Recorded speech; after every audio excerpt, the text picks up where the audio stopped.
सैलाबी रैलियाँ ख़त्म हो गई, सर्दियाँ शुरू हो गई, मगर अफसोस के सैलाब मुतासरीन के दुख दर्द ख़त्म न हो सके। आज भी सैलाब मुतासरीन खुले आसमान तले हुकूमती मदद के मुंतज़िर हैं।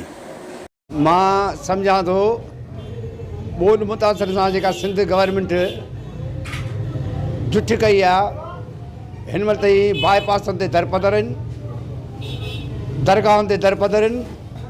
सर्दियुनि जी मौसम बि अची वई आहे, ज़हरीलो पाणी हुननि जे घरनि में आहे, उते बीमारियूं पैदा थी वॾे पैमाने ते, गैस्ट्रो, मलेरिया ऐं मुख़्तलिफ़ क़िस्म जी बीमारियूं।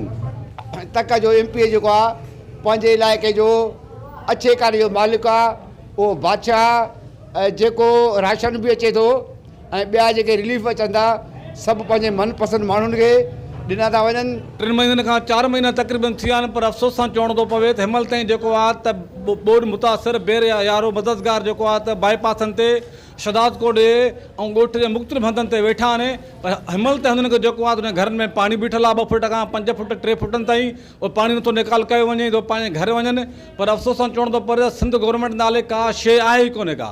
हितां जेकॾहिं को तालुके जो मुख़्तियारकार आहे या AC साहिबु आहे या ज़िले जो DC साहिबु आहे, पर उहो जेको आहे त पंहिंजे मनपसंदि माण्हुनि खे जेको आहे त टेंट विझनि था, राशन विझनि था।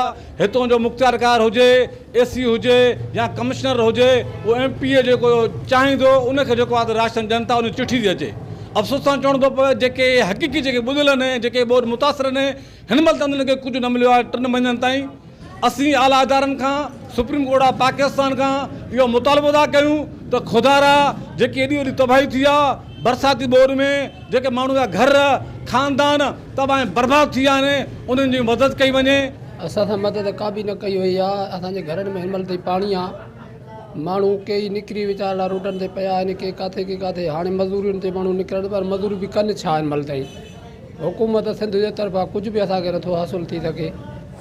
और आज भी सैलाब मुतासरीन शहर के बाईपास समेत मुख्तलिफ़ मकामात पर मजबूरी के आलम में बैठे हैं, क्योंकि वो वापस अपने घरों को नहीं जा सकते। अब भी उनके घरों में पानी तालाब की सूरत में मौजूद है। कैमरा टीम के साथ गुलाम अली ब्रावई, वश TV शदात कोट।